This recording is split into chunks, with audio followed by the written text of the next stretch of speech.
نستعينه ونستغفره ونعوذ بالله من شرور أنفسنا ومن سيئات أعمالنا من يهده الله فلا مضل له ومن يضلل فلا هادي له أشهد أن لا إله إلا الله وحده لا شريك له وأشهد أن محمدا عبده ورسوله وبعد أعوذ بالله من الشيطان الرجيم بسم الله الرحمن الرحيم يؤتي الحكمة من يشاء ومن يؤتي الحكمة فقد أوتي خيرا كثيرا وما يذكر إلا أولو الألباب وبعد وقال النبي صلى الله عليه وسلم لا حسد إلا في اثنين رجل أتاه الله ماله فسلته على هلكة في الحق ورجل أتاه الله حكمة فهو يقضي بها ويعلمها وبعد رب اشرح لي صدري ويسر لي أمري واحلل عقدة من لساني يفقهوا قولي أما بعد تمام قسم کی تعریفیں اللہ رب العزت کے لیے لائق و زیبا ہے جو تمام جہانوں کا پالنے والا ہے، اور درود و سلام ہو آخری نبی محمد رسول اللہ صلی اللہ علیہ وسلم پر۔ انشاءاللہ تعالی آج کا جو اس 10 روزہ اسلامی کانفرنس کا پہلا عنوان رہے گا عقل مند نوجوان۔ الحمدللہ اس سے پہلے 2 عنوان جو میرے گزرے ہیں، طاقتور نوجوان اور مالدار نوجوان۔ اکثر لوگوں کو تھوڑا سا مسکراہٹ آتی ہے ان ٹاپکس کے نام سن کر کہ یہ ایک ترتیب میں پورے جوانوں کے تعلق سے بیان کیا جا رہا ہے، تو یاد رکھیے یہ بہت سوچ سمجھ کر اور بہت ہی جو ہے اس کے تعلق سے غور و فکر کر کے یہ جو عنوانات تھے ان کو جو ہے طے کیا گیا۔ آپ نے غور کیا ہوگا اس میں سارے ٹاپکس میں نوجوان کا ذکر کیا گیا ہے، اور 4 اللہ سبحانہ و تعالیٰ کی فضیلتیں، یعنی اللہ سبحانہ و تعالیٰ نے جو اللہ سبحانہ و تعالیٰ نعمتیں لوگوں کو دیتا ہے، یہ خصوصی طور پر جو ہے ان چاروں پر جو ہے نوجوانی میں ان کا استعمال کیا جاتا ہے۔ ایک ہے مال، ایک ہے طاقت، دوسرا ہے عقل مندی انٹیلیجنس، اور ایک ہے جو ہے خوبصورتی۔ یہ 4 چیزوں کا ہی صحیح استعمال جوانی میں ہی کیا جا سکتا ہے، اور یہی 4 چیزوں کا جو ہے استعمال غلط جگہ بھی کیا جا سکتا ہے۔ اس لیے ہم نے سوچا کہ ان عنوانات کو جو ہے اس طرح سے ترتیب دی جائے اور ان کے ایسے نام رکھے جائے۔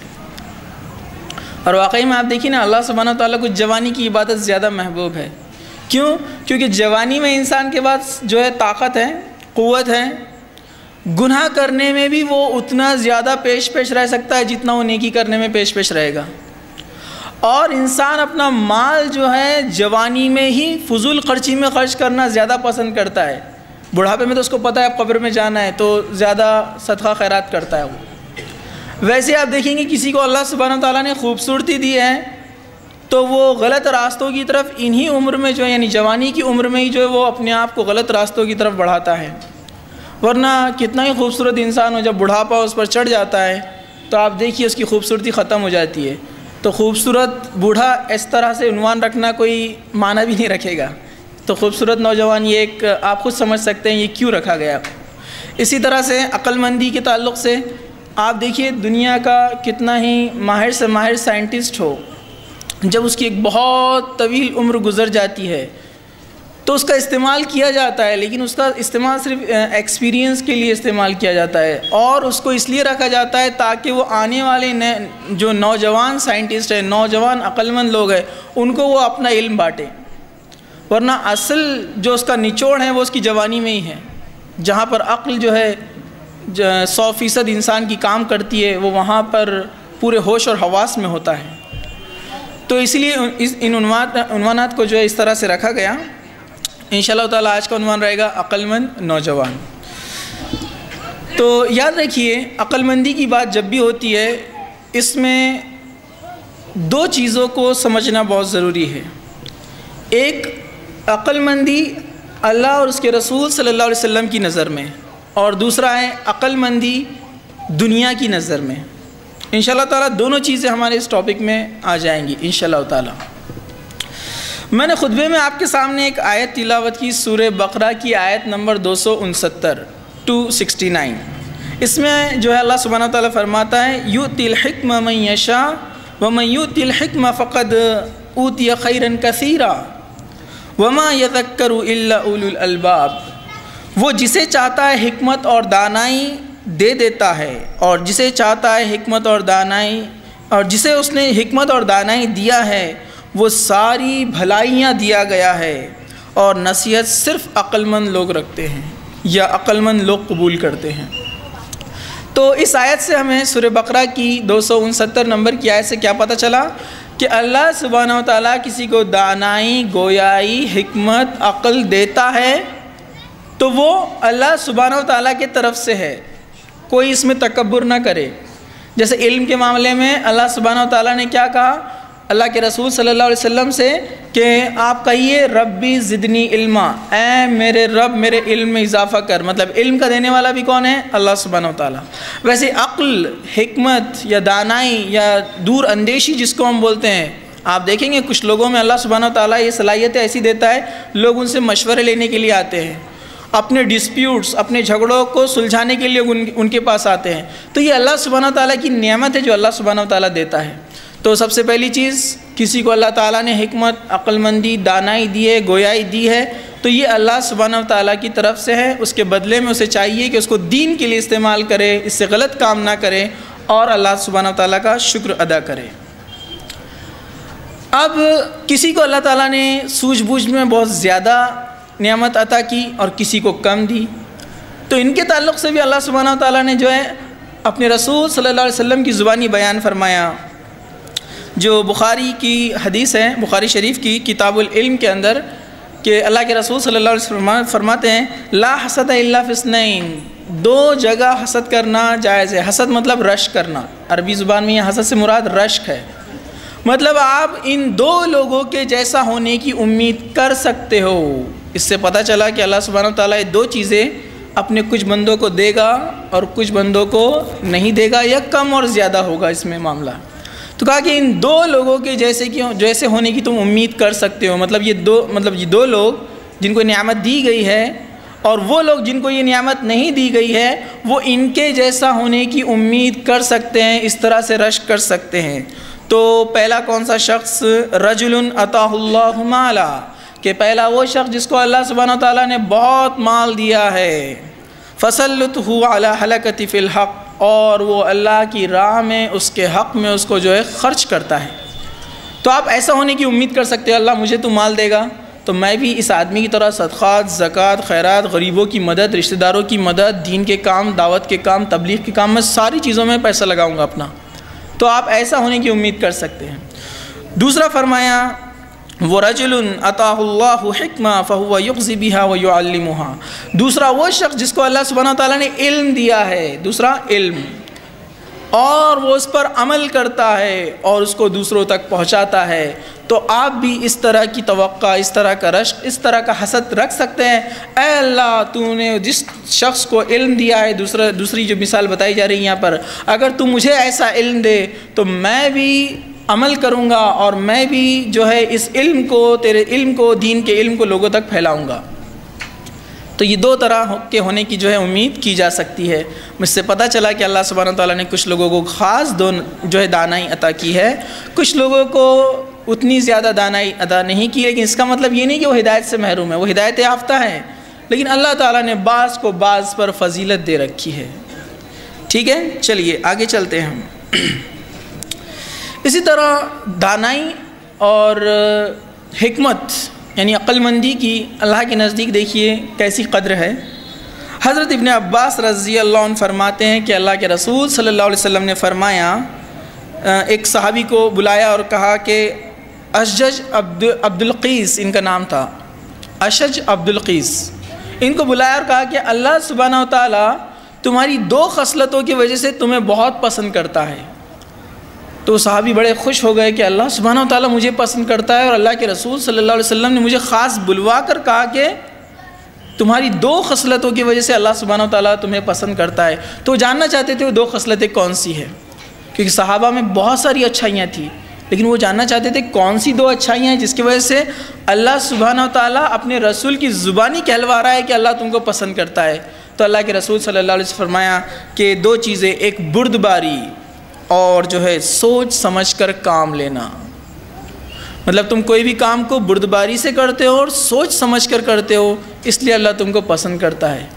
مطلب اسلام یہ پسند نہیں کرتا ہے کہ بنا مشورے کا، بنا کسی سے پوچھے، بغیر علم کے جاننے والوں سے مشورہ لیے، اپنی مرضی سے، بغیر کتاب اور سنت کے علم سے گڑبڑی کر کے ہم کوئی بھی فیصلہ کر دے. اللہ سبحانہ و تعالیٰ اس کو پسند نہیں کرتا.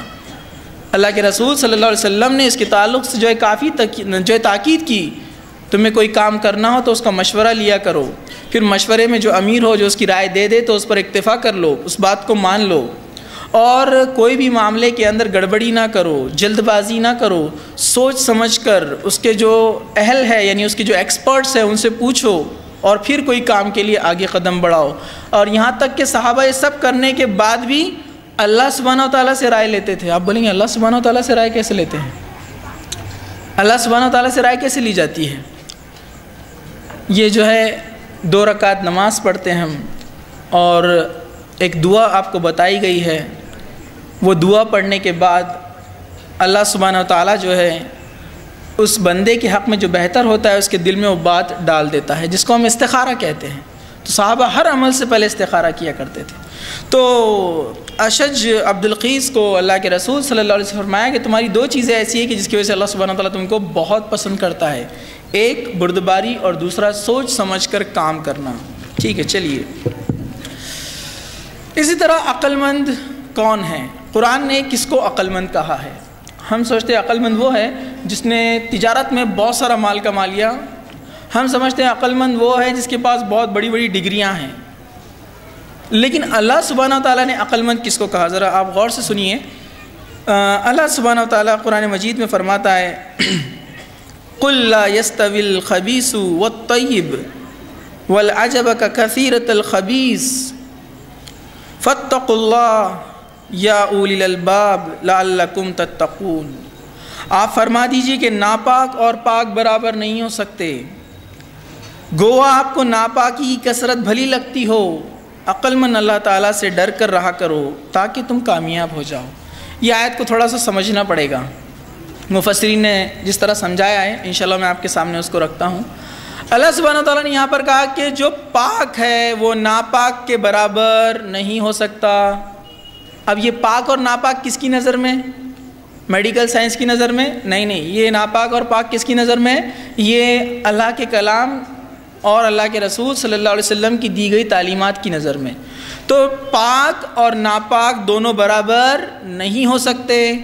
بھلے سے تمہیں ناپاکی کی کثرت زیادہ لگے. اللہ سبحانہ تعالیٰ کیا فرما رہا ہے؟ اے انسانوں، ہو سکتا ہے جو ناپاک چیزیں تم کو اس کی کثرت زیادہ لگے، اور اللہ سے ڈرتے رہا کرو.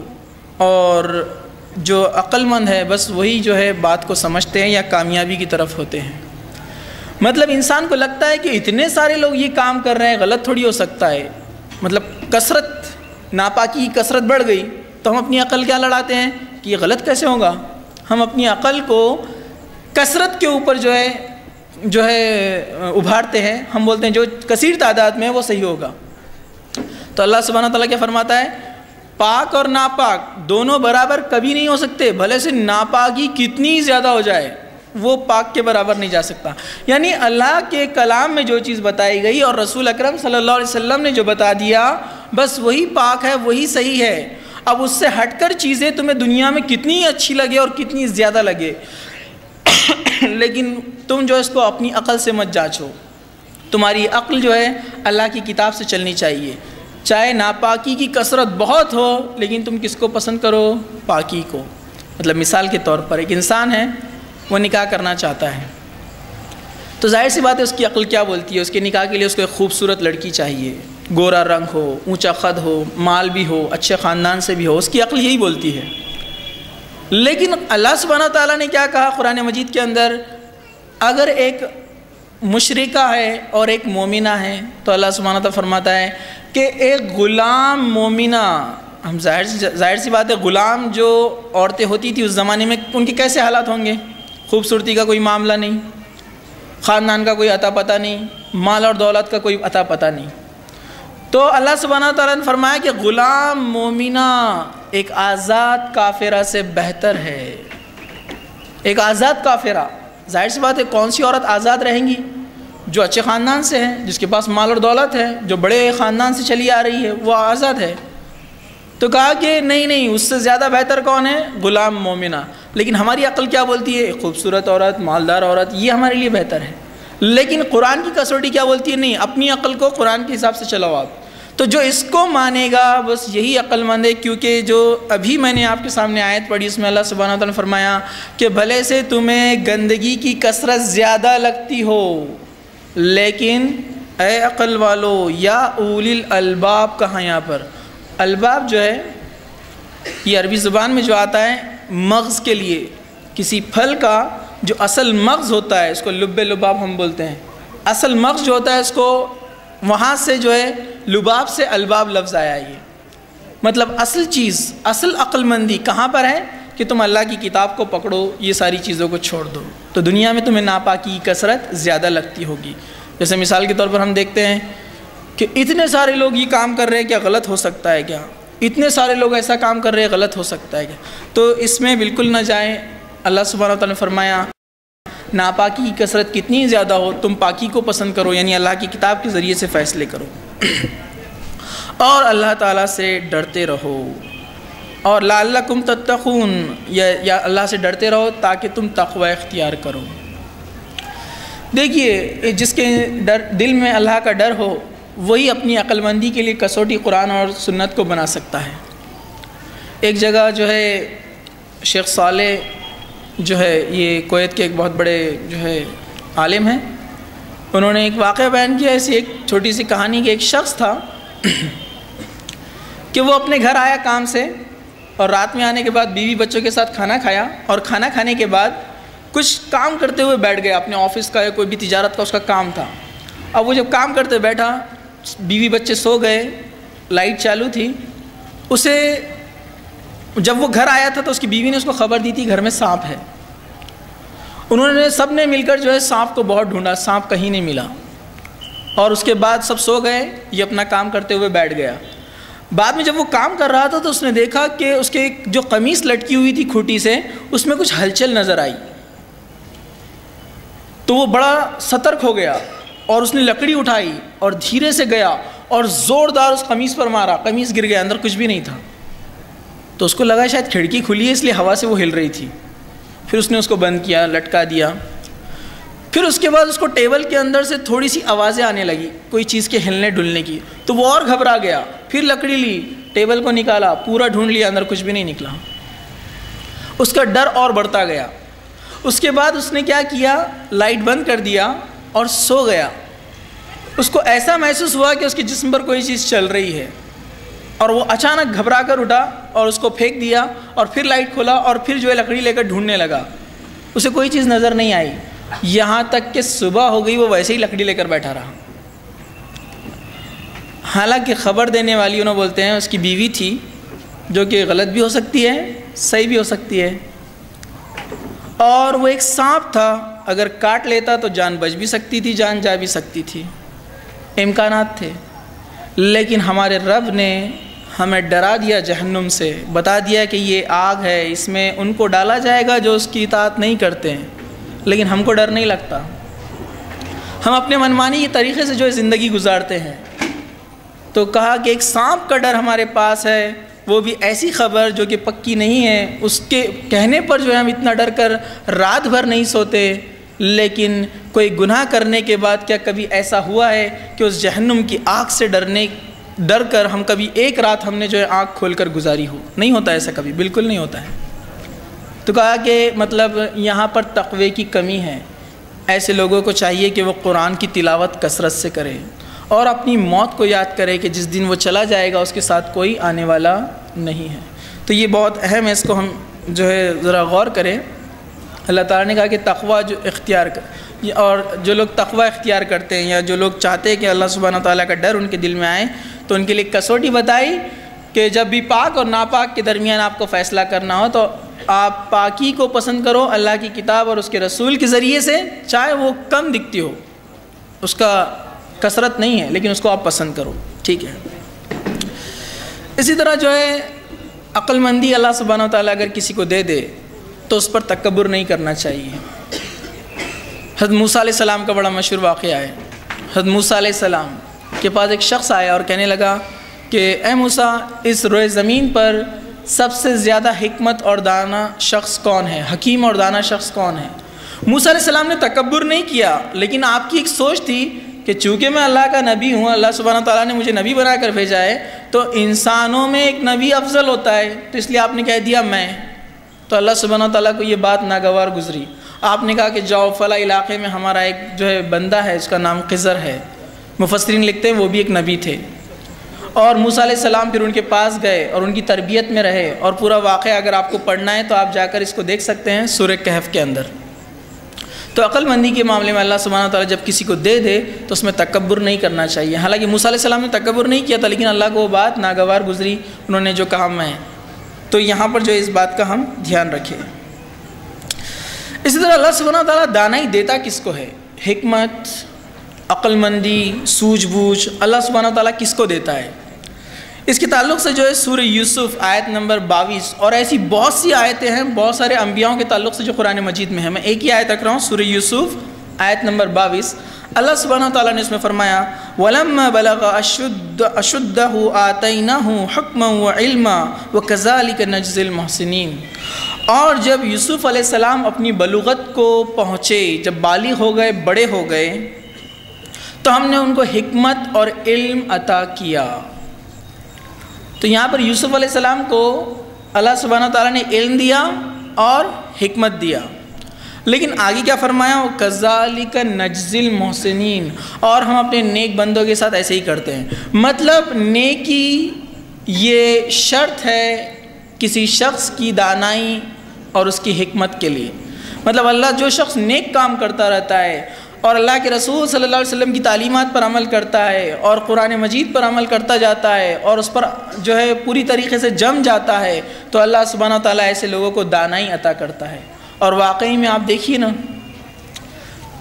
صحابہ کی زندگی لے لیجیے آپ، پورے بکریاں چرانے والے، ایک سے ایک مطلب جہالت میں رہنے والے، لیکن جب اس قرآن کو تھاما، رسول صلی اللہ علیہ وسلم کی صحبت کو اپنایا، تو یہ دنیا کے سب سے بڑے دانشور بن گئے، جن کے ایک ایک لفظ پر لوگوں کو ہدایت ملتی ہے، اللہ ذریعہ بناتا ہے ان کو، جن کے ایک ایک بیان میں کئی لوگوں کی زندگیاں تبدیل ہو جاتی تھی۔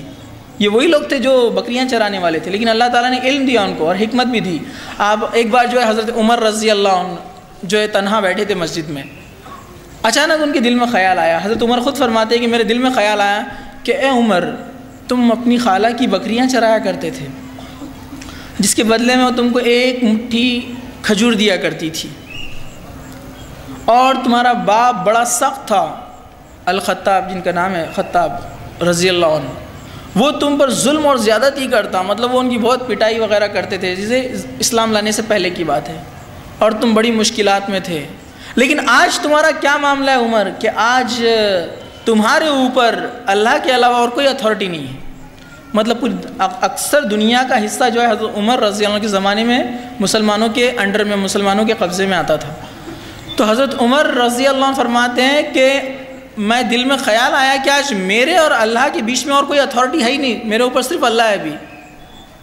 تو مجھے میرے دل میں ذرا سا تکبر، تھوڑا سا ایسا لگا کہ مجھے تکبر آ رہا ہے۔ میں نے فوراً جو ہے اذان دینے لگوائی اور لوگوں کو جمع کیا مدینہ مسجد نبوی میں، اور سب سے کہا کہ عمر کیا تھا؟ عمر ایک چرواہا تھا جو اپنے خالہ کی بکریاں چرواتا تھا، جس کے بدلے میں اس کو کیا ملتا تھا؟ صرف مٹھی بھر کھجور۔ آج عمر جو کچھ ہے یہ اللہ کی کتاب اور رسول صلی اللہ علیہ وسلم کی تعلیمات سے ہے۔ مطلب کسی کو علم، حکمت، دانائی، کوئی پوزیشن، یہ ساری چیزیں جو دی جاتی ہے یہ اللہ سبحانہ تعالیٰ کی طرف سے ہوتی ہے۔ اسی طرح جو ہے تفسیر ابن کثیر میں جو ہے سورہ لقمان کے انٹروڈکشن میں، تعارف میں جو ہے علامہ ابن کثیر رحمۃ اللہ علیہ نے کچھ حدیثیں جمع کی۔ اس میں سے حضرت لقمان علیہ السلام کے تعلق سے آتا ہے، یہ اللہ سبحانہ تعالیٰ نے ان کو حکمت عطا کی تھی، حکمت اور دانائی، مطلب سوجھ بوجھ، یہی معاملہ، لوگوں کے درمیان فیصلے ایسے کرتے ہیں کہ دونوں خوش ہو جاتے، اور جب بیان دیتے تو راستے سے چلنے والا رک کر بیٹھ جاتا، اتنا اللہ سبحانہ تعالیٰ نے ان کی زبان میں اثر دیا تھا، ان کی باتوں میں اتنی زیادہ کشش تھی۔ اور آپ کو پتہ ہے حضرت لقمان کون تھے؟ حضرت لقمان یہ حبشی خاندان سے تھے، کالے کلوٹے اور موٹے، مطلب ان کو کوئی خوبصورتی ان میں نہیں تھی، اور نہ کوئی بڑا خاندان تھا، غلام تھے ایک، جس کے تعلق سے جو ہے حدیث بھی آتی ہے، اللہ کے رسول نے فرمایا کہ 3 لوگ ایسے ہیں جو حبشی تھے، مطلب حبشی خاندان سے، جو افریقن نسل ہوتی ہے، لیکن وہ اللہ کے نزدیک سب سے بہترین ہے۔ ایک لقمان، حضرت لقمان، فرمایا ایک حضرت بلال، اور تیسرے فرمایا وہ شخص جس نے حضرت حمزہ کو شہید کیا تھا، بعد میں اسلام قبول کر لیا۔ تو یہ 3 لوگوں کو بہترین لوگ کہا گیا ہے، تو حضرت لقمان بھی اس میں سے ہے۔ تو حضرت لقمان کا جب معاملہ ایک دوسرے غلام نے دیکھا جو انہی کی نسل سے تھا، ایک بار آیا اور کہا کہ لقمان تم نے ایسی کیا چیز سیکھی ہے، تمہارے اندر ایسی کیا بات ہے کہ لوگ تمہارے پاس اپنے معاملات کے لیے سلجھانے کے لیے آتے ہیں، اپنے ڈسپیوٹس کو ختم کرنے کے لیے آتے ہیں، اور کوئی شخص جب تمہاری محفل کے پاس سے گزرتا ہے تو وہ تمہاری باتیں سنتے ہوئے بیٹھ جاتا ہے، یہ عقل، یہ دانائی، یہ فہم تم کو کہاں سے ملا؟ حضرت لقمان فرماتے ہیں کہ میں تو نہیں جانتا، لیکن مجھے ایسا لگتا ہے اللہ سبحانہ وتعالیٰ نے میری 3 چیزوں کی وجہ سے مجھے یہ چیز عطا کی ہے۔ آپ نے فرمایا ایک، میں اکثر وقت خاموش رہتا ہوں، مطلب فضول باتیں نہیں کرتا، بیجا باتیں نہیں کرتا۔ دوسرا، میں رشتہ داروں کے ساتھ حسن سلوک کرتا ہوں، رشتوں کو جوڑتا ہوں، جو مجھ سے رشتے توڑتے ہیں میں ان کے پاس پھر بھی جاتا ہوں۔ اور تیسرا فرمایا میں اکثر وقت اللہ کے ذکر میں لگا رہتا ہوں، ہر وقت اللہ کو یاد کرتا رہتا ہوں۔ تو ہو سکتا ہے اللہ تعالیٰ نے ان کی بدولت مجھے یہ دانائی اور حکمت عطا کی۔ تو اللہ سبحانہ تعالیٰ ایسے بندوں کو جو دانائی اور حکمت جو ہے عطا کرتا ہے۔ اور یاد رکھیے جس کو حکمت دی گئی یعنی دین کی سمجھ، کسی کو کم کسی کو زیادہ، اس کے تعلق سے بخاری کی حدیث ہے، اللہ کے رسول صلی اللہ علیہ وسلم نے فرمایا من یرید اللہ بہ خیرا یفقہ فی الدین، اللہ تعالیٰ جب کسی کے ساتھ بھلائی کا معاملہ کرنا چاہتا ہے تو اس کو دین کی سمجھ دے دیتا ہے۔ تو اللہ تعالیٰ دانائی اور حکمت اس کے نیک بندوں کو عطا کرتا ہے۔ اللہ سبحانہ تعالیٰ نے حضرت یوسف کے تعلق سے قرآن میں فرمایا وَكَذَلِكَ نَجْزِي الْمُحْسِنِينَ، ہم اپنے محسنین بندوں کو ایسے ہی بدلہ دیتے ہیں کہ اللہ نے ان کو علم اور حکمت سکھایا۔ اسی طرح جو ہے قرآن کے حوالے سے ذرا دیکھیے، جو شخص اپنے آپ کو عقل مندی کا دعویٰ کرے لیکن وہ کتاب و سنت پہ نہ ہو، اللہ کی توحید کو نہیں مانتا ہو، وہ عقل مند نہیں ہو سکتا، اللہ کی عبادت نہ کرتا ہو وہ عقل مند نہیں ہو سکتا۔ اللہ سبحانہ و تعالیٰ نے جو ہے سورہ زمر آیت نمبر 9 میں جو ہے اس کا ذکر کیا، امن هو قانت عن اللیل ساجد وقائما یحذر الآخرہ ویرجو رحمت ربی قل هل يستوي الذین یعلمون والذین لا یعلمون انما یذکر اولو الالباب، بھلا جو شخص راتوں کے اوقات سجدے کرتا ہے، قیام کی حالت میں گزارتا ہے، آخرت سے ڈرتا ہے اور اپنے رب کی رحمت کی امید رکھتا ہے، بتاؤ علم والے اور بے علم والے برابر ہو سکتے ہیں کیا؟ یقیناً نصیحت وہی لوگ حاصل کرتے ہیں جو عقل مند ہے۔ اللہ سبحانہ وتعالیٰ نے یہاں پر کچھ اعمال کا ذکر کیا، وہ اعمال کون کون سے ہیں؟ جو راتوں کے وقت سجدے اور قیام کرتے ہیں یعنی نماز پڑھتے ہیں، اور آخرت سے ڈرتے ہیں، ہمیشہ ان کے دل میں آخرت کا ڈر ہوتا ہے، اور اپنے رب کی رحمت کی امید بھی رکھتے ہیں، مطلب یہ نہ شکری نہیں کرتے اور جو ہے نہ کفر کرتے ہیں۔ تو بتاؤ کیا علم والے اور بے علم والے برابر ہو سکتے ہیں؟ اور یقیناً نصیحت جو ہے صرف عقل مند لوگ لیتے ہیں، مطلب یہ اعمال کرنے والے لوگ وہی ہیں جو عقل مند ہیں، وہ اسی کو ہی سمجھتے ہیں کہ یہ علم ہے، یہ حق ہے اور یہ سچ ہے، اور اس کے علاوہ جو ہے وہ بے علم ہے جو اللہ کے کلام سے دور ہے۔ اسی طرح جو ہے ہمارے پاس ایک معاملہ یہ بھی ہے جو اکثر پیش آتا ہے نوجوانوں کے اندر، جو محفل میں جتنی زیادہ باتیں کرنے والا ہے، جو لوگوں کو جتنا زیادہ باتوں میں پچھاڑ دیتا ہے، اور جب وہ محفل میں آ جاتا ہے تو اس کے علاوہ کسی کی نہیں چلتی، ہم اس کو عقل مند سمجھتے ہیں، کیا ہوشیار ہے، زبردست جواب دیا، ہم اس طرح سے کہتے ہیں، کیا زبردست اس کے جوابات تھے۔ تو یاد رکھیے آپ کا کوئی بھی ایسا عمل جو کسی کے دل کو تکلیف پہنچا دے، جس سے وہ ناراض ہو جائے، تو وہ شخص عقل مند نہیں ہو سکتا۔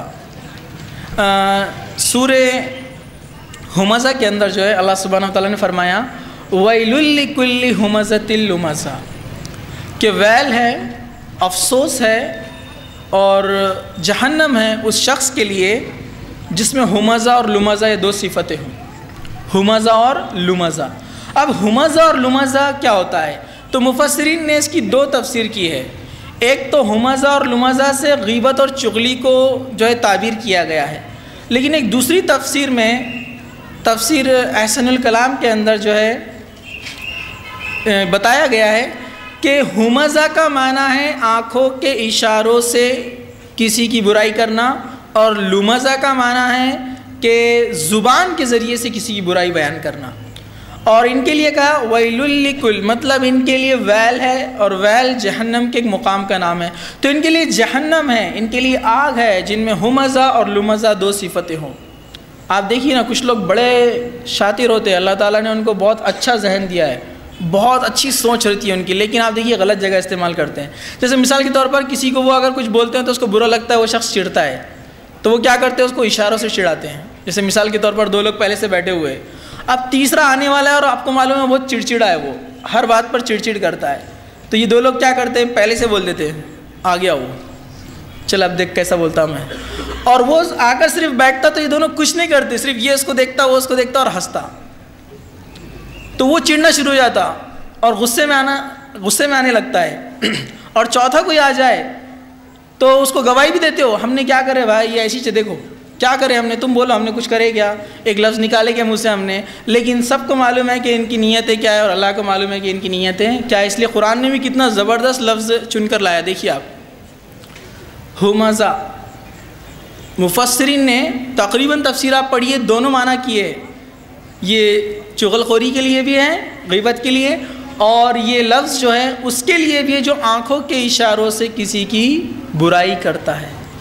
تو دیکھیے اللہ سبحانہ و تعالیٰ کو معلوم ہے کہ کیسے کیسے انسان آخرت تک آنے والے ہیں، تو ایسا لفظ چن کر دیا ہے کہ سارے معنی اس کے اندر جو ہے سما جاتے ہیں۔ تو یاد رکھیے یہ عقل مند شخص نہیں ہے، اس نے ویل کو لے لیا، جہنم کو لے لیا اپنے اوپر، اللہ سبحانہ و تعالیٰ اس پر افسوس کر رہا ہے، اس پر ویل ہے، افسوس ہے۔ تو یاد رکھیے عقل مندی اس میں نہیں ہے کہ آپ کسی کو محفل میں نیچا دکھائے، عقل مندی یہ ہے کہ لوگ آپ سے خوش ہو، آپ جب محفل میں آئے تو لوگ امید کرے کہ آپ محفل میں آئے، لوگ خوش ہو آپ کے آنے پر، لوگ آپ سے اپنے معاملات کا جو ہے اگر کچھ رائے لینا ہو، کچھ ڈسکشن کرنا ہو تو لوگ خوشی سے کہے کہ فلاں شخص آ گیا۔ تو یاد رکھیے اس میں عقل مندی نہیں ہے۔ اسی طرح جو ہے دنیا کی بڑی بڑی ڈگریاں حاصل کرنا، ایک انسان سوچتا ہے میں اتنا پڑھائی کر لوں گا، اس کے بعد نماز روزے سے لگ جاؤں گا، پھر اس کے بعد بالکل کیونکہ یہ بہت ضروری ہے، پھر سوچتا ہے کہ یہ ہو گیا، اب اس کے بعد یہ کروں گا، یہ ہو گیا۔ تو علم حاصل کرنے سے آپ کو شریعت نے نہیں روکا، آپ بالکل علم حاصل کرتے رہیے، لیکن آپ جو ہے اللہ سبحانہ و تعالیٰ کو نہ بھولیے، اپنی قبر کو نہ بھولیے، آخرت کو نہ بھولیے جہاں اصل ٹھکانہ ہے۔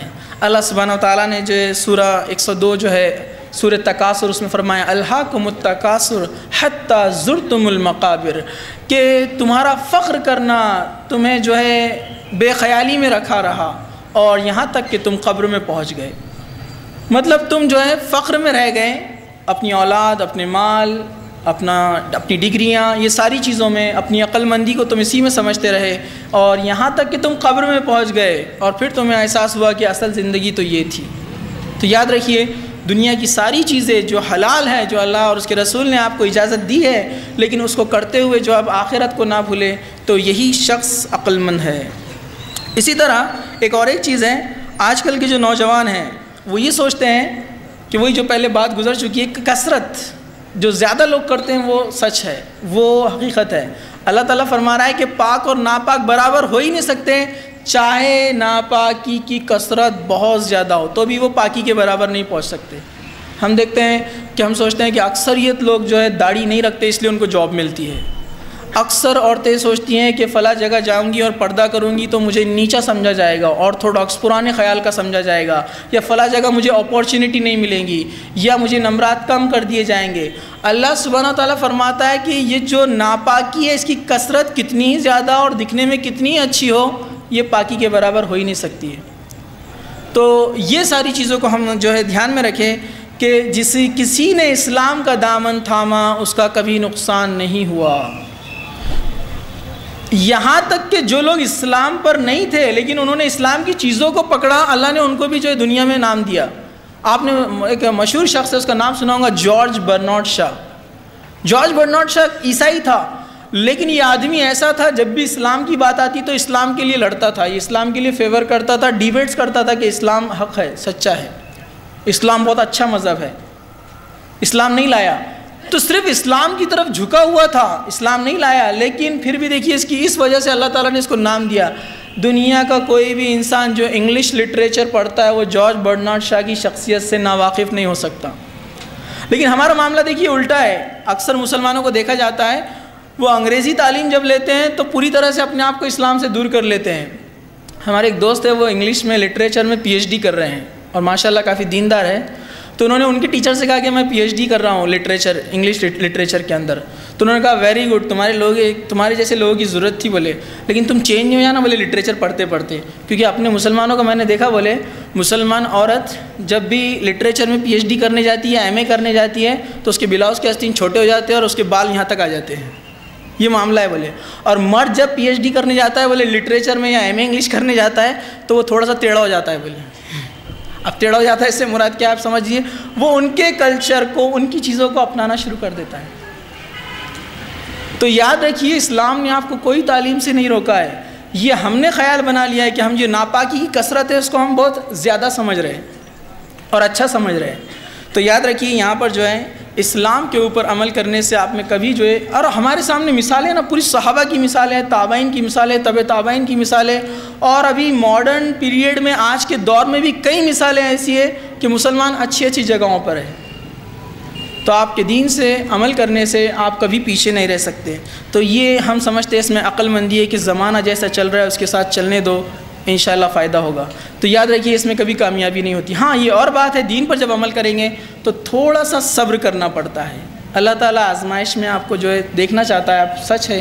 جیسے مثال کے طور پر کسی شخص نے دعویٰ کیا مجھے اللہ پہ پورا بھروسہ ہے، لیکن اچانک اللہ سبحانہ تعالیٰ اس کو آزمانے کے لیے ایک آزمائش دے دیتا ہے، واقعی میں جو بول رہا ہے کرتا ہے یا بس بول رہا ہے، رہتا ہے نا۔ لیکن جب وہ آزمائش میں جو کھرے اتر جاتے ہیں، واقعی میں انہوں نے جو لفظاً کہا تھا کہ مجھے اللہ پہ بھروسہ ہے، انہوں نے عملاً اس کو کر دکھایا، چاہے دنیاوی نقصان کتنا بھی ہو جائے۔ اور یاد رکھیے اللہ تعالیٰ اپنے بندوں کو کبھی مایوس نہیں کرتا، آپ کا جو بھی نقصان ہوا ہوگا آپ صبر کریں گے، اللہ اس سے بہترین چیز آپ کو دے گا۔ اسی طریقے سے جو ہے اللہ اور اس کے رسول صلی اللہ علیہ وسلم کی اطاعت، یہ عقل مندی کا سب سے بڑا ثبوت ہے، کیونکہ سورہ بقرہ آپ لوگوں نے پڑھی ہوں گی اور اکثر پہلا دوسرا رکوع اکثر لوگ جانتے ہیں، اس میں ایک آیت ہے وَإِذَا قِيلَ لَهُمْ آمِنُوا كَمَا آمَنَ النَّاسُ، اللہ سبحانہ تعالیٰ نے فرمایا کہ جب ان سے کہا جاتا ہے، یہ مشرکین منافق سے کہا جاتا ہے کہ ایمان لاؤ جیسے صحابہ ایمان لائے، وَإِذَا قِيلَ لَهُمْ آمِنُوا كَمَا آمَنَ النَّاسُ قَالُوا أَنُؤْمِنُ كَمَا آمَنَ السُّفَهَاءُ، تو وہ لوگ کیا بولتے تھے کہ کیا ہم ایسا ایمان لائے جیسے بیوقوف ایمان لائے۔ یہ منافق کا قول تھا، اللہ سبحانہ تعالیٰ نے قرآن میں اس کو نقل کیا کہ منافق کیا بولتے ہیں، کیا ہاں اللہ سبحانہ تعالیٰ کہہ رہا ہے کہ صحابہ کے جیسا ایمان لاؤ، تو منافق کیا بولتے تھے ہم ایسا ایمان لائے جیسے بیوقوف لوگ ایمان لائے۔ کیوں کہا منافقین نے ان کو بیوقوف؟ کیونکہ جب بھی اللہ کا حکم آتا ہے اللہ کی راہ میں خرچ کرو، گھر کا سب لے کر آ دیتے دے دیتے تھے۔ اللہ سبحانہ تعالیٰ ان کو حکم دے رہا ہے جو لوگ پرہیزگاری کو اختیار کرتے ہیں، نمازوں کو پڑھتے ہیں اور رات کی تاریکیوں میں اپنے رب کو پکارتے ہیں، اللہ تعالیٰ نے ان کو چن لیا، اللہ ان سے راضی ہو گیا۔ تو صحابہ راتوں میں اٹھ رہے، آدھی رات کو، ایک تہائی رات، ایک چوتھائی رات اٹھ رہے اور تہجد پڑھ رہے، تو منافقوں کی نظر میں بیوقوف لگتے تھے، ارے کوئی حکم آ رہا اور فوراً مان لے رہے، کیسے بیوقوف لوگ ہیں۔ تو اللہ سبحانہ تعالیٰ نے اس کا جواب بھی قرآن مجید میں جو ہے دے دیا، الا انہم ہم السفہاء، نہیں اصل میں بیوقوف تو یہ منافق ہے جو دنیا کی زندگی کو بس اچھا سمجھ رہے ہیں، اور یہ صحابہ تو عقل مند ہے، دنیا میں سب لٹا رہے ہیں لیکن آخرت میں ان کا بہت بہترین بدلہ ہے۔ تو یاد رکھیے اللہ اور اس کے رسول کی اطاعت، اسی میں عقل مندی ہے۔ سورہ زمر آیت نمبر 18 میں اللہ سبحانہ تعالیٰ نے فرمایا الذین یستمعون القول فیتبعون احسنہ اولئک الذین ہداہم اللہ واولئک ہم اولو الالباب، جو بات کو کان لگا کر سنتے ہیں، جو بہترین بات ہے اس کی اتباع کرتے ہیں، یہی ہیں جنہیں اللہ نے ہدایت کے لیے چن لیا، اور یہی لوگ عقل مند ہے۔ اللہ سبحانہ وتعالیٰ نے کیا فرمایا کہ جو لوگ اللہ اور اس کے رسول کی باتوں کو کان لگا کر سنتے ہیں اور جو بہترین بات ہے یعنی قرآن اور سنت یہ سب سے بہترین بات ہے اور اس کی اتباع کرتے ہیں، اس پر عمل کرتے ہیں، یہی وہ لوگ ہیں جن کو اللہ سبحانہ وتعالیٰ نے جو ہے ہدایت دی ہے، اور یہی لوگ ہیں جو عقل مند ہے۔ تو عقل مند وہ ہیں جو اللہ اور اس کے رسول کی اطاعت کرتے ہیں، ٹھیک ہے۔ واقعات کئی ہیں، آپ نے دیکھے ہوں گے جو اللہ کے رسول صلی اللہ علیہ وسلم جس طرح بتاتے وہ صحابہ سن لیتے۔ ایک عورت آئی جو دکھنے میں کالی کلوٹی تھی اور غلام خاندان سے تھی۔ اللہ کے رسول صلی اللہ علیہ وسلم نے فرمایا کسی کو جنتی عورت دیکھنا ہے کیا؟ صحابہ نے کہا کہ کون ہے جنتی عورت؟ تو کہا کہ وہ ایک عورت وہاں سے آ رہی ہے، وہ جنتی عورت ہے۔ تو اس کو جنت کی بشارت دے دی ایک عورت کو آپ نے۔ کوئی خاندان بڑا اونچا نہیں ہے، کوئی جانتا نہیں ہے وہ کون ہے، مال اور دولت نہیں ہے، خوبصورتی نہیں ہے، لیکن ایک واقعہ ایسا ہوا تھا کہ وہ عورت پردے کے معاملے میں بڑی سخت تھی، بہت احتیاط کے ساتھ اور بہت ہی سختی سے پردہ کرتی تھی۔ جب پردے کا حکم آ گیا تو وہ ایک بار اللہ کے رسول صلی اللہ علیہ وسلم کے پاس آئی تھی اور کہنے لگی اللہ کے رسول صلی اللہ علیہ وسلم مجھے جو ہے مرگی کا دورہ پڑتا ہے، فیٹس آتے ہیں، اور جب مجھے دورہ آتا ہے تو میں گر جاتی ہوں اور میں ہوش اور حواس میں نہیں رہتی ہوں، جس سے میرا پردہ کھل جاتا ہے۔ تو اے اللہ کے رسول دعا کیجئے کہ اللہ میری اس بیماری کو دور کر دے۔ اللہ کے رسول صلی اللہ علیہ وسلم نے فرمایا اگر تو صبر کرتی ہے تو یہ تیرے لیے بہتر ہے۔ اللہ کے رسول نے بہت ساری بیماریوں کے لیے صبر کی تلقین کی، جس طرح اللہ سبحانہ وتعالیٰ خود فرماتا ہے، اللہ کے رسول نے فرمایا کہ اللہ سبحانہ وتعالیٰ اگر کسی شخص کو اس کی سب سے پیاری دو چیزوں سے آزمائے تو اس کا بدلہ صرف جنت ہے۔ مطلب اللہ سبحانہ وتعالیٰ کسی انسان کو اس کی سب سے پیاری دو چیزوں سے آزمائے، اس کا بدلہ صرف جنت ہے۔ پوچھا گیا کہ وہ دو پیاری چیزیں کیا ہیں؟ تو اللہ کے رسول صلی اللہ علیہ وسلم فرمایا کہ اس کی دو آنکھیں، مطلب جس کو بینائی نہ ہو، جو اندھا ہو، لیکن وہ اس پہ صبر کرے تو فرمایا کہ اس کا بدلہ صرف جنت ہے۔ تو ویسے اس عورت کو کہا کہ تو صبر کرے تو تیرے لیے بہتر ہے۔ تو وہ اللہ اور اس کے رسول کی ماننے والی تھی، اس نے کہا میں بے شک صبر کروں گی، لیکن اللہ کے رسول اتنا تو دعا کیجئے کہ جب میں بے ہوش ہو جاؤں، مجھے جب دورہ آئے تو میرا پردہ نہ کھلے۔ اللہ کے رسول صلی اللہ علیہ وسلم نے اس کے لیے دعا کی اور اس کا پردہ کبھی نہیں کھلا۔ جو روایت کرنے والے لوگ ہیں بولتے ہیں کہ اس کے بعد عورت کا کبھی پردہ نہیں کھلا، ٹھیک ہے۔ اسی طرح جو ہے عقل مندی کے معاملے میں ہم لوگ سوچتے ہیں کہ سارے لوگ اتنی چالیں چلتے ہیں، میں فلاں جگہ جاب کرتا ہوں، میرے لیے جو چالیں چلتے ہیں اور مجھے پھنسانے کی کوشش کرتے ہیں، اب میں وہاں پر کیا معاملہ کروں؟ کیا میں بھی غیر غلط طریقے سے ان کا جواب دوں؟ تو یاد رکھیے نہیں، یہ بالکل درست نہیں ہے۔ آپ دین پر جمے رہے، ہاں جو ممکن ہو سکتا ہے جواب دینے کے لیے، جو ممکن ہو سکتا ہے جائز طریقے سے آپ اس کا جواب دے سکتے ہیں، لیکن آپ غلط طریقہ بالکل استعمال نہیں کریں گے، کیونکہ اللہ سبحانہ وتعالیٰ نے فرمایا قرآن مجید کے اندر سورہ نساء آیت نمبر 76 میں ان کید الشیطان کان ضعیفا، کہ شیطان کا ہیلہ بالکل بودا ہے، بہت ہی کمزور ہے اس کا ہیلہ اور اس کا بہانہ جو وہ غیروں کے ذریعے، کافروں کے ذریعے، مشرکین کے ذریعے کرواتا ہے، بہت کمزور ہے۔ مسلمانوں کو اس سے ڈرنا نہیں چاہیے، آپ نے اس پر مضبوطی کے ساتھ جمے رہنا چاہیے، آپ کا کوئی نقصان نہیں ہو سکتا۔ اسی طرح اللہ سبحانہ وتعالیٰ نے فرمایا سورہ ال عمران کے اندر آیت نمبر 54 وَمَكَرُوا وَمَكَرَ اللَّهُ وَاللَّهُ خَيْرُ الْمَاكِرِينَ، کہ وہ لوگوں نے چالیں چلی تھی۔ یہ عیسیٰ علیہ السلام کے زمانے کا واقعہ، جب عیسیٰ علیہ السلام کو قتل کرنے کی سازش کی گئی تو انہوں نے بہت بڑی چال چلی تھی قتل کرنے کے لیے، لیکن اللہ سبحانہ تعالیٰ نے آپ کو اٹھا لیا، اور اللہ سبحانہ تعالیٰ نے فرمایا کہ انہوں نے بھی چال چلی، اللہ نے بھی چال چلی، اور اللہ تعالیٰ بہترین ہے چال چلنے میں۔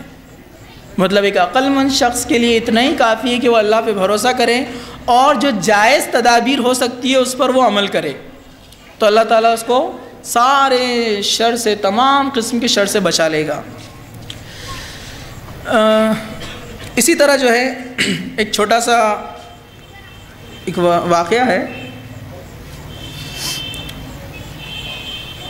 ایک سرکس کا واقعہ تھا، ایک کتاب میں لکھا ہوا تھا، اس کو میں نے پڑھا کہ جنتی عورت ایک کتاب ہے، اس کے اندر یہ واقعہ تھا کہ ایک شخص تھا، عرب تھا، وہ کسی سرکس میں گھومنے گیا، سرکس دیکھنے کے لیے۔ اس کا کہنا تھا کہ میں توحید پر تو تھا لیکن دینداری کی طرف اتنا زیادہ نہیں تھا، لیکن یہ واقعے کے بعد میں دین پر اور جم گیا۔ کہا کہ میں ایک سرکس میں گیا، سرکس میں نے دیکھا کہ ایک عورت تھی جو ایک رسی پر چل رہی تھی بنا کوئی چیز کے، تو لوگ سمجھنے لگے یہ اس کی اسکل ہے، اس کی ایک مہارت ہے، لیکن بعد میں نے دیکھا کہ وہ عورت جو ہے دیوار پر چڑھنے لگی، دیوار پکڑ کر چڑھ رہی تھی وہ، اور سارے لوگ تالیاں بجا رہے تھے، سب ہکے بکے ہو گئے کہ عورت دیوار پہ کیسے چڑھ رہی بنا کسی سپورٹ کے. اور تو وہ شخص کہنے لگا یہ تو توحید کے خلاف ہے، یہ تو شرک ہے. اور وہ شخص وہاں سے اٹھا اور اس رنگ کے اندر چلتا ہوا چلا گیا. سارے لوگ پریشانی سے دیکھنے لگے، شاید یہ شخص جو ہے مدہوش ہو گیا اس معاملے کو دیکھ کر. لیکن وہ کہنے لگا کہ میں وہاں پر گیا اور میں نے آیت الکرسی پڑھنا شروع کر دی، اور جیسے ہی میں نے آیت الکرسی پڑھی وہ عورت وہاں سے گر پڑی نیچے اور اس کو ہاسپٹل لے جانا پڑا. تو معاملہ یہ تھا، اللہ کے رسول کی حدیث مجھے یاد آئی کہ شیطان یہ کاموں میں لوگوں کی مدد کرتا ہے، اور جب آیت الکرسی پڑھی جاتی ہے تو شیطان وہاں سے چلا جاتا ہے. تو آپ دیکھیں گے شیطان کتنا کمزور ہے، آیت الکرسی پڑھی گئی وہ وہاں سے بھاگ گیا. تو ہمیں نہ شیطان سے ڈرنے کی ضرورت ہے، نہ غیروں کی طاقت سے ڈرنے کی ضرورت ہے، نہ ان کی چال بازیوں سے ڈرنے کی ضرورت ہے. جب تک آپ کتاب و سنت پر ہے اور جو جائز تدابیر ہے اس کو آپ اپناتے رہتے ہیں، جو اللہ سبحانہ وتعالیٰ عقل اور فہم دیتا ہے ان لوگوں کو جو نیک اعمال کرتے ہیں، تو آپ کو جو ہے کوئی بھی جو ہے نہ ہرا سکتا ہے، نہ کوئی عقلی معاملے میں جو ہے آپ کو پیچھے ڈال سکتا ہے. اب یہاں پر جو ہے اللہ سبحانہ وتعالیٰ نے عقل مندوں کی کچھ صفتیں اور بیان کی، میں اس کو مختصر سے رکھ کر اپنی بات کو جو ہے ختم کرتا ہوں. اللہ سبحانہ وتعالیٰ نے جو ہے عقل مندی کے کچھ ثبوت دینے کے لیے اپنی کتاب میں اور اللہ کے رسول صلی اللہ علیہ وسلم کی زبانی کچھ ہدایتیں جو ہے بتائی ہیں. سورہ ال عمران آیت نمبر 134 میں اللہ سبحانہ وتعالیٰ فرماتا ہے، وہ لوگ غصے کو پی جانے والے اور لوگوں کو معاف کر دینے والے ہیں، اللہ نیکوکاروں کو پسند کرتا ہے. کیا عقل مندی اسی میں بھی ہے؟ جب کسی معاملے میں آپ کو غصہ آ جائے تو آپ غصے کو کنٹرول کر لیں، کیونکہ غصے کا جو رزلٹ ہے، اس کا جو اینڈ ہے وہ نقصان ہی ہوتا ہے، دو میں سے کسی ایک کا نقصان یا دونوں کا نقصان. تو کہا کہ وہ لوگ کیا ہے، غصے کو پی جاتے ہیں، اپنے آپ کو کنٹرول کر لیتے ہیں، بس یہی لوگ ہیں جن کو اللہ تعالیٰ نے پسند کر لیا ہے. اسی طرح سے جو ہے ایک حدیث ہے، حضرت عائشہ رضی اللہ عنہ فرماتی ہے کہ نبی کریم صلی اللہ علیہ وسلم نے فرمایا کہ اللہ کے رسول صلی اللہ علیہ وسلم فرمایا کہ اللہ تعالیٰ نرمی کو پسند کرتا ہے، اور نرمی پر وہ جو کچھ عطا فرماتا ہے وہ سختی پر نہیں عطا کرتا، اور اس سے بہتر چیز کسی کو کوئی نہیں دی گئی.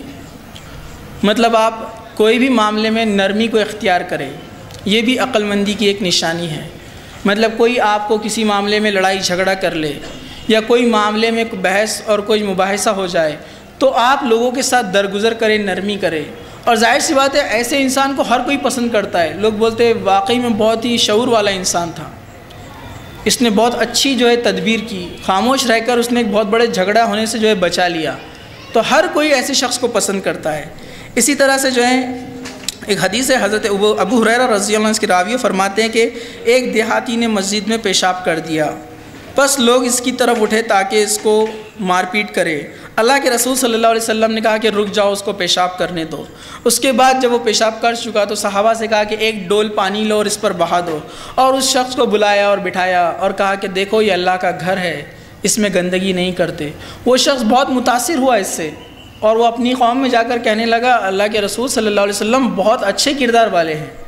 تو دیکھیں یہاں پر بھی اللہ کے رسول صلی اللہ علیہ وسلم نے صبر سے کام لیا، ایک عقل مندی کا مظاہرہ کیا، کیونکہ وہ بدو شخص تھا، وہ جانتا نہیں تھا. اس سے پتہ چلتا ہے کہ جو جہالت میں جو لوگ کام کرتے ہیں ان کو بہترین طریقے سے سمجھایا جائے. جو جانتے نہیں ہیں، آپ بولیں گے ایسے بھی واقعات ہے اللہ کے رسول صلی اللہ علیہ وسلم کچھ صحابہ کی داڑیاں پکڑ لیتے تھے غلطی کرنے پر. تو عقل مندی کا استعمال دیکھیے آپ اللہ کے رسول صلی اللہ علیہ وسلم کی سیرت سے. آپ نے ان صحابہ کے ساتھ یہ معاملہ کیا جو اللہ کے رسول صلی اللہ علیہ وسلم کی شخصیت کو جانتے تھے، پہچانتے تھے اور آپ کا ادب اور لحاظ رکھتے تھے. لیکن وہی معاملہ اگر اس بدو کے ساتھ کیا جاتا تو وہ جواب دیتا، کچھ اور حرکت کرتا. تو اللہ کے رسول صلی اللہ علیہ وسلم کو پتہ تھا کہ وہ آپ کو جانتا نہیں ہے، وہ جانتا نہیں کہ اللہ کا گھر ہے، اس کو پاک رکھا جاتا ہے. تو آپ نے اس کو پیار اور محبت سے سمجھایا، اور وہی شخص بعد میں ایمان میں داخل ہو گیا. اسی طرح حضرت انس رضی اللہ عنہ سے روایت ہے کہ نبی کریم صلی اللہ علیہ وسلم فرمایا، آسانی کرو سختی نہ کرو، خوشخبری دو اور نفرت مت دلاؤ. ہمارا معاملہ الٹا ہے. دیکھیے آپ دعوت اور تبلیغ کا کام جب ہم کرتے ہیں تو یہ عقل مندی کو کبھی استعمال نہیں کرتے. اللہ سبحانہ وتعالیٰ یہ فرما رہا ہے کہ اللہ کے رسول فرما رہے ہیں کہ خوشخبری دو. مطلب جب بھی ہم لوگوں کو دین کی طرف بلائیں تو جنت کی بشارتیں ان کو بتائیں. اللہ تعالیٰ نے کیا کیا فائدے دنیاوی اور آخرت کے رکھے ان کو یہ بتائے. ان پر سختی نہ کرے. مطلب کوئی معاملے کے اوپر ان کے اوپر ڈال نہ دے کہ بس آج سے تم اسلام قبول کر چکے ہو یا تم صحیح عقیدے پہ آ چکے ہو، اب آج سے تمہارے گھر میں کوئی چیز نہیں دکھنی چاہیے، تو یہ درست نہیں ہے، یہ عقل مندی کا تقاضا نہیں ہے۔ اللہ کے رسول صلی اللہ علیہ وسلم نے جب حضرت علی کو یمن کی طرف بھیجا تو کہا دیکھو جب تم وہاں جاؤ گے تو لوگوں کو سب سے پہلے سکھانا لا الہ الا اللہ، کلمے کی دعوت دینا، جب وہ اس کو مان لیں گے تو پھر ان کو نماز کا حکم دینا، پھر اس کے بعد ان کو جو ہے زکوٰۃ کا حکم دینا، ساری چیزیں ترتیب سے بتائی، کیونکہ انسان ہے ساری چیزیں ایک ساتھ نہیں کر سکتا، تو یہ عقل مندی کا تقاضا ہے۔ دیکھیے اسی طرح جو ہے حضرت ابو یعلا شداد بن اوس رضی اللہ عنہ سے روایت ہے کہ رسول اکرم صلی اللہ علیہ وسلم نے فرمایا بے شک اللہ تعالیٰ نے ہر کام کو اچھے طریقے سے کرنا ضروری قرار دیا ہے، مطلب جو بھی کام کیا جائے بہترین طریقے سے کرنا، ان اللہ کتب الاحسان علی کل شیء، کہ ہر کام کو بہترین طریقے سے کرنا، ایک دم اچھائی کے ساتھ، اس کی خوبصورتی کے ساتھ، اس کی مہارت کے ساتھ، یہاں تک کہ آپ نے فرمایا کہ جب تم قتل بھی کرو تو اچھے طریقے سے قتل کرو، اور جب تم جانور ذبح کرو تو اس کو بھی اچھے طریقے سے ذبح کرو، تمہارے ہر آدمی کو چاہیے کہ اچھی چھری تیز کر لے تاکہ ذبح کرنے والے جانور کو تکلیف نہ ہو۔ مطلب ایک ذبح کرنے کا جو عمل ہے جس کو ہم چھوٹا سا سمجھتے ہیں، کہا کہ تیز چھری لینا چاہیے تاکہ جانور کو تکلیف نہ ہو۔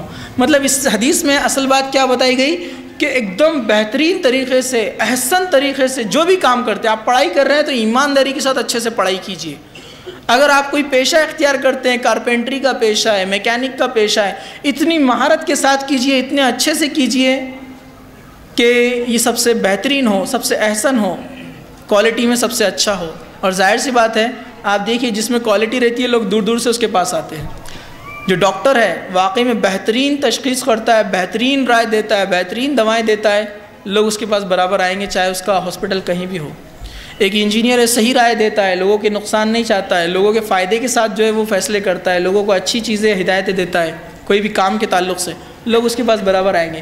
چھوٹا سے چھوٹا میکینک کیوں نہ ہو، ایمانداری سے کرتا ہے، دھوکہ نہیں دیتا ہے، محنت کے ساتھ اچھائی کے ساتھ کام کرتا ہے، لوگ اس کو برابر۔ تو عقل مندی کے اندر یہ بھی شامل ہے کہ کوئی بھی کام جب کیا جائے تو بہترین طریقے سے کیا جائے۔ اللہ کے رسول صلی اللہ علیہ وسلم فرمایا کہ حدیث میں آتا ہے، حضرت عائشہ فرماتی ہے اللہ کے رسول صلی اللہ علیہ وسلم کو جب بھی دو کام دیے جاتے تو آپ دونوں کے درمیان جو آسان والا ہوتا اس کو لیتے۔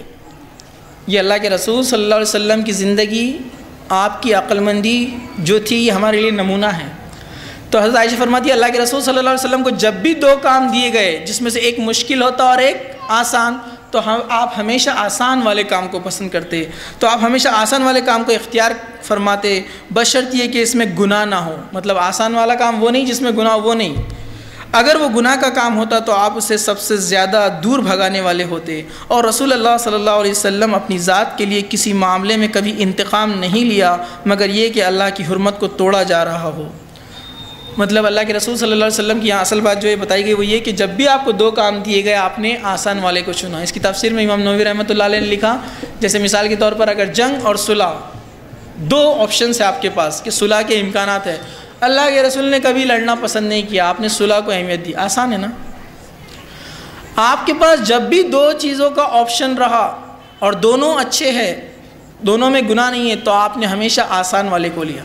آپ کو سفر پہ جانا ہے، ایک مشکل والا سفر، ایک آسان والا سفر، تو اللہ کے رسول صلی اللہ علیہ وسلم آسان سفر کو اختیار کرتے، تو آپ ہمیشہ دو کاموں میں سے آسان والے کو اختیار کرتے۔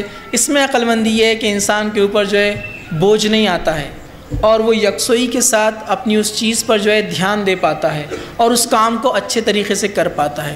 تو یہ چند چیزیں تھیں جو قرآن اور سنت کی روشنی میں نے آپ کے سامنے رکھی۔ میں نے جو باتیں آپ کو بتائی اس میں جو اصل چیزیں تھیں بنیاد وہ یہ کہ عقل مند کون ہے اللہ کی نظر میں، اور عقل مند کتاب اور سنت کا پابند ہوتا ہے، اور اس کے بعد چند چیزیں عقل مند ہونے کے دلائل اور کتاب و سنت کی روشنی میں اللہ سبحانہ تعالیٰ نے کس کو عقل مند کہا۔